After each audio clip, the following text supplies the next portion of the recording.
Halo, Assalamualaikum. Jumpa lagi dengan saya Putra dari Nunas Woodworking. Kita cerita-cerita Power Tools lagi.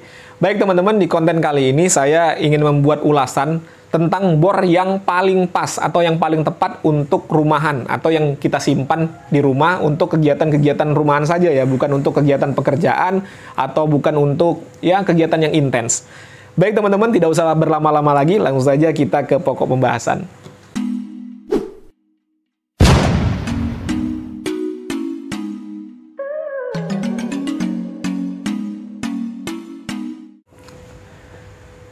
Baik teman-teman, di sini saya ada beberapa jenis bor. Yang pertama bor 12 volt tanpa fitur impact, cordless. Ada bor 20 volt yang tanpa fitur impact juga, cordless juga. Lalu ada bor listrik yang menggunakan kabel, ada fitur impact-nya. Dan yang terakhir ada bor cordless 20 volt dengan fitur lengkap ya, ada fitur impact-nya. Abaikan saja mereknya, terserah mau merek apa saja, teman-teman boleh menganalogikan, terserah teman-teman. Kita bahas satu persatu. Untuk bor yang 12 volt yang tidak ada fitur impact-nya, saya rasa kalau teman-teman menggunakan bor seperti ini untuk kegiatan mengebor tembok, apalagi kalau tembok di rumah teman-teman itu dari dari bata merah, saya rasa jangan ya, karena akan merusak bornya sendiri dan merusak gearbox-nya. Tetapi kalau rumah teman-teman menggunakan habel atau bata putih yang kalau dipukul saja itu hancur, saya rasa tidak ada masalah ya menggunakan ini untuk mengebor temboknya. Next, yang kedua, bor 18 volt, tetapi juga sama, tidak ada fitur impact-nya. Saya rasa ini sama-sama saja dengan bor 12 volt yang tanpa fitur impact ini, tetapi dia dari tenaga sendiri lebih besar pastinya ya.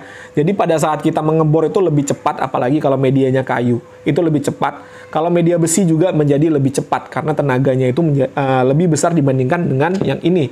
Tapi kalau yang ngebor tembok beton atau bata merah, saya tidak menyarankan juga ya teman-teman ya, karena akan merusak bornya sendiri.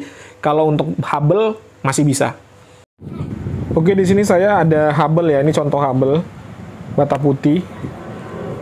Kurang lebih bentuknya seperti ini ya teman-teman. Ini kita coba mengebor menggunakan bor 18 volt atau 20 volt yang tidak ada impact-nya. Ini ya, gampang sekali. Ya kalau habel masih bisa gampang, yang 12 volt juga bisa untuk melubangi habel ini. Ya nih teman-teman, lihat, saksikan sendiri ya.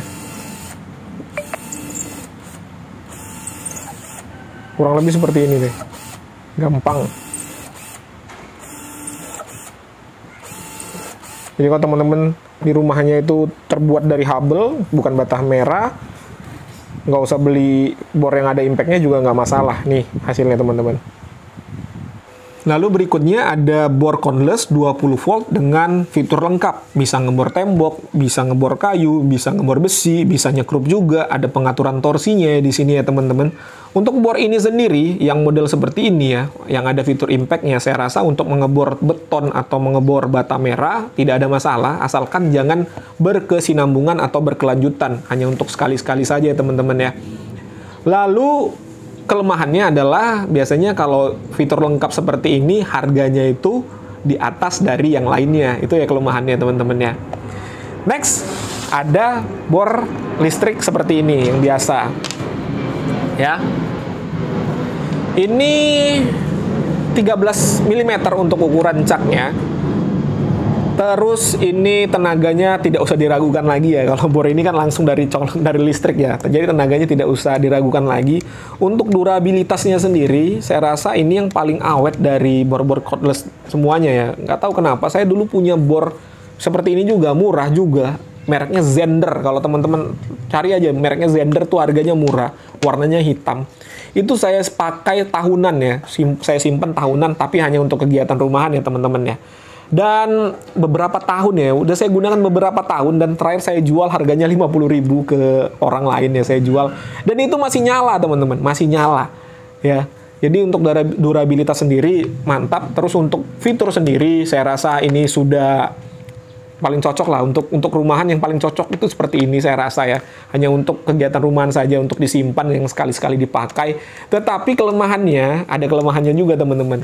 Kalau teman-teman menyekrup menggunakan ini itu perlu jam terbang ya, karena tenaganya itu tidak bisa kita kontrol. Speed terendahnya aja dia RPM-nya di 2000 loh teman-teman. Jadi tidak bisa kita kontrol speednya, dan torsinya tidak bisa kita kontrol juga. Tetapi ya kita kan menyekrup, kalau kegiatan rumahan menyekrup paling ya ringan-ringan saja ya, tidak terlalu berat. Saya rasa yang paling pas untuk kegiatan rumahan atau disimpan adalah bor-bor listrik seperti ini. Terserah mau mereknya apa saja, yang pasti sudah punya fitur impact. Jadi bisa untuk mengebor tembok atau mengebor yang keras-keras ya teman-teman.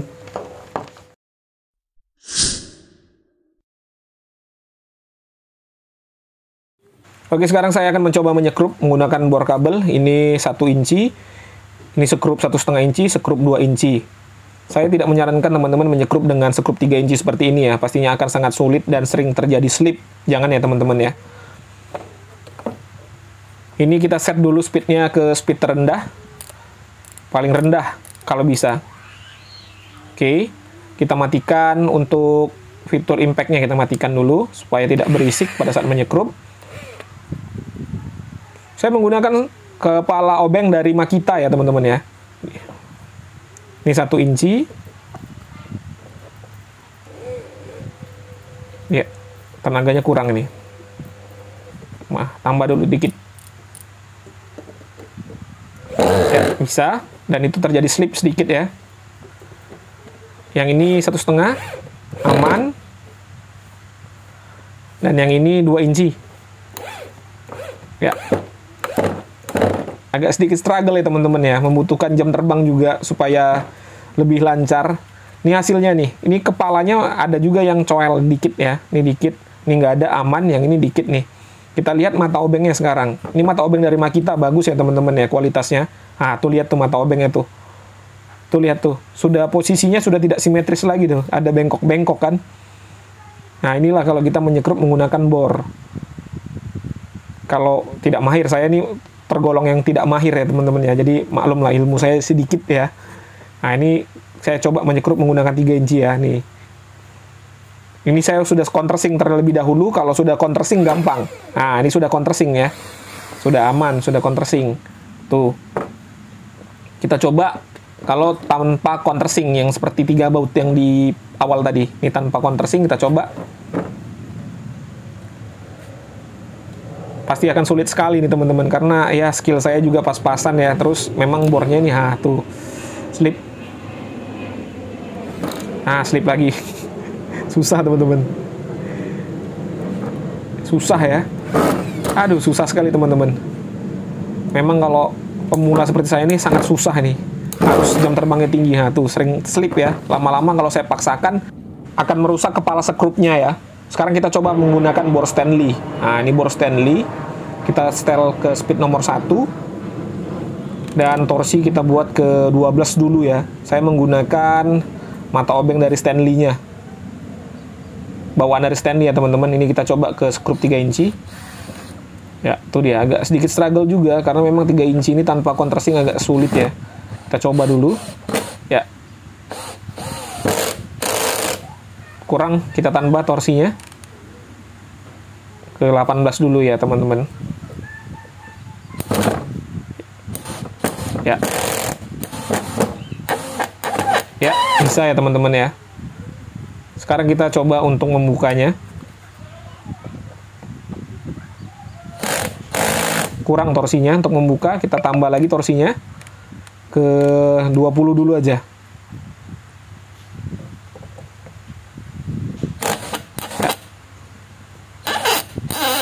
Ya, bisa ya teman-teman ya, meskipun agak struggle tapi bisa. Kalau tadi yang pakai bor tangan tuh akan menjadi lebih sulit teman-teman. Oke, lalu muncul pertanyaan ya teman-teman, kenapa saya lebih menyarankan bor kabel dibanding dengan bor cordless? Dia dilihat dari fitur sendiri, bor cordless ini lebih lengkap daripada bor kabel, dan terus dia lebih lebih praktis ya tanpa menggunakan kabel. Alasannya simpel ya teman-teman. Karena fitur-fitur yang ada pada bor cordless ini kebanyakan itu tidak terpakai pada saat kita hanya melakukan kegiatan-kegiatan rumahan. Jadi tidak terpakai mubazir. Dilihat dari harga sendiri, bor cordless yang fiturnya lengkap seperti ini itu yang paling murah itu harganya di 500 ribuan. Sementara ini harganya tidak sampai 200 ribu. Jadinya kan jatuhnya kan mubazir teman-teman. Karena kita tidak intens menggunakannya. Kita tidak cari nafkah menggunakan bor ini. Jadi sia-sia ya, mubazir.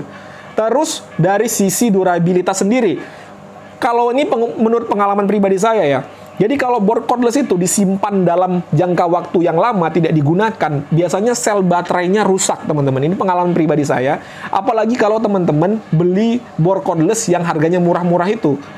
Sudah pasti kualitas sel baterainya itu juga murah. Jadi pada saat kita simpan dalam jangka waktu yang lama, itu biasanya terjadi kerusakan pada sel baterainya. Ini pengalaman pribadi saya, sudah saya rasakan sendiri ya.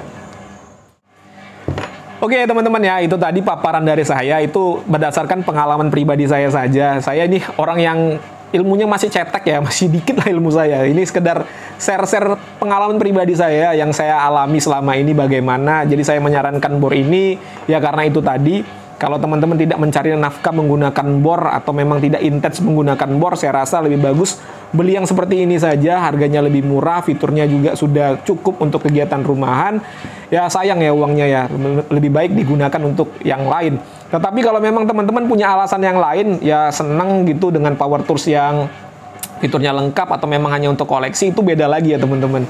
Yang tadi itu pure karena memang untuk kegiatan rumahan saja, tidak ada alasan embel-embel lain, tapi memang daripada minjem punya tetangga kan gak enak pada saat kita memasang figura, nggak punya bor, pinjem sama tetangga kan nggak enak juga kalau sering-sering minjem. Lebih bagus ngumpulin uang dengan harga yang di bawah 200.000 bisa beli dan punya bor sendiri.